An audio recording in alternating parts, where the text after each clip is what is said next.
Հայ իրավաբանների սեղանին է հայտնվել նոր բեսթսելլեր «Իրավունքի փիլիսոփայություն»։ Իրավագետ թարգմանիչ Ավետիք Հարությունյանը հայ իրավաբանի և ուսանողի դատին է հանձնել Վլադիկ Ներսեսյանցի ավելի քան 1000 էջանոց գիրքը։ Իրավունքի փիլիսոփայություն գիրքը համարվում է իրավագիտական ոլորտի գլուխգործոցներից մեկը, շեդևր է, և հաջորդը այն հետխորհրդային տարածաշրջանի երկրներում համարվում է նաև իրավաբանական բեսթսելլեր, և գրեթե բոլոր իրավաբանները այս գրքով կամ անցել են, կամ դրա ռուսերեն տարբերակ ունեն, և գաղափար կար, որպեսզի դրա հայերեն տարբերակ ունենան, և մեր հայ ընթերցողը, հատկապես իրավագիտական շրջանակները, այդ թվում նաև ուսանողությունը, հնարավորություն ունենա իր մայրենի լեզվով ուսումնասիրելու։ Առանց երկար մտածելու համաձայնել եմ խմբագրել գիրքը, նշում է Սոֆիա Օհանյանը։ Կարևոր պատճառներից էր նախ նրա մասնագիտությանը, իրավունքի փիլիսոփայությանը մոտ լինելը, հետո հայ հեղինակի մտքերին ծանոթանալն ու նման արժեքը հայերեն ունենալու անհրաժեշտությունը։ Մենք իսկապես գործ ունենք հանրագիտակ մտածողի հետ։ Իսկ մենք միայն թեկուզ միայն փիլիսոփայի կամ միայն իրավագետի հետ գործ ունենք, այլ մենք գործ ունենք մի մարդու հետ, որը ներկայացնում է մի ամբողջ մշակույթ։ Ընդ որում ինքը լինելով խորհրդային մշակույթի կրող, բավական արևմտական,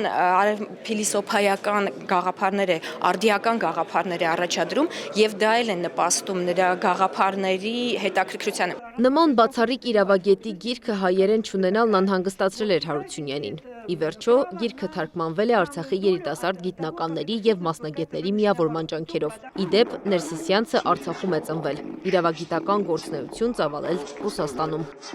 Շատերն են ծանոթ Զորկին գնահատականին, որ ասում էր, գիտեք, իրավունքի փիլիսոփայության լավագույն մասնագետն է Ռուսաստանում, դա իրենք համարում են ռուս մասնագետ Ներսիսյանցին, եւ ասում եմ, ուղղակի չկա մեկ ուրիշ իրավագետ, որը ես համեմատեի, ասեի, այ մոտավորապես այս կարգի իրավագետ է, չկա համեմատելու եզրեր անգամ չկա։ Միջոցառմանը մասնակցելու համար Երևան էր ժամանել Ներսիսյանցի կինը, պրոֆեսոր Վալենտինա Լապաևան։ Հենց նրան էլ հանձնեցին գրքի առաջին օրինակներից մեկը։ 1941 году, судя по всему, его расстреляли. Потому что, вот, спасибо Вите Гамлетовичу, он издал сборник стихов, и там в предисловии я решила вставить страничку, я нашла потом после смерти Владика в его бумагах, страничка, она называлась «Дом». Его воспоминания это 4-летний ребенок писал. Вот это просто очень сильный, просто такой, я бы сказала, исторический документ. Глазами 4-летнего ребенка, переживания, вот мать поехала к отцу с чемоданом там фиников каких-то, еще чего-то, ну, запомнил финики, в надежде что-то узнать вообще, потому что, ну, его забрали и никакой информации. И вернулась с этим чемоданом обратно. И вот он описывает эту ситуацию. И это вот описание, вот то, что он это помнил, очень много вообще говорило о человеке, о личности. Хотя это был, ну, личность 4-летнего ребенка. Արդարությունը բացառում է արտոնությունը։ Եզակի հարցազրույցներից մեկում ասել է Վլադիկ Ներսեսյանցը։ Նրա կարծիքով մասնավոր արդարադատությունը կդիտվեր որպես արտոնություն մյուսների նկատմամբ։ Вот мы сказали, что есть закон как явление. То, на чем настаивают позитивисты.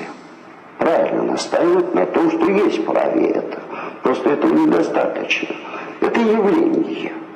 Но они, как позитивисты, сущность не признают. Сущность, ценность не признают. Что это выдумки. Или, как говорил Бентам, был такой английский либерал XIX века, который говорил, что это обманные слова. Обманные слова. Առաջին անգամ մեզ անոթացրեց ակադեմիկոս Բակլայ, Ռուսաստանի Սահմանադրական դատարանի նախագահը եւ այս տարի սկզբին էր 2001-ին, հետագայում մենք կար ժամանակում դարձանք շատ մտերիմ բարեկամներ։ Ոչ միայն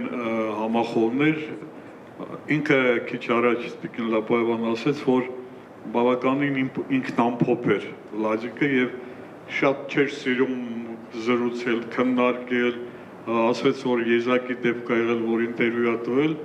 Գիտնական Ներսիսյանցն ինքնամփոփ մարդ էր, ասում է կինը, ուսանողները, մինչդեռ Գևորգ Դանիելյանը, որ նրա մտերիմ ընկերներից էր, հաճախ էր ամենատարբեր հարցերը քննարկում նրա հետ գիտականից մինչև առօրյա կենցաղային։ Լուկաշևան եւս նշել այն մասին, որ իբրև թե ինքը կլանված է գիտությամբ, գիտությունից զած ինքը ոչ հետաքրքրված չի։ Այդպես չի, դուք արդեն գիտեք, որ ինքը նաև ունի ստեղծագործություններ, լիրիկական, ինքը նաև լավ հումորներ ուներ, անեկդոտներ գիտեր եւ երբ տեսնում էր, որ մենք լարված ենք իր հետ շփվելուց, միշտ մի փոքրիկ այսպես հումորով, անեկդոտով իրավիճակը դիսկաթափում էր, հետո նոր թույլ էր տալիս, հնարավորություն էր տալիս, որ կարողանանք իր հետ շփվել։ Իրավունքի փիլիսոփայություն գրքի շնորհանդեսի օրը տեղի ունեցավ Ներսիսյանցի «Ֆիլոսոֆսկայա լիրիկա» ստիխի ռազմախլետ փիլիսոփայական բանաստեղծությունների ժողովածուն։ Իրավագետ թարգմանիչ Ավետիք Հարությունյանի խոսքով նախաձեռնությունը շարունակական է լինելու։ Անի Աբաղյան, Մհեր Դավթյան, Նոնա Գևորգյան, ABC Media։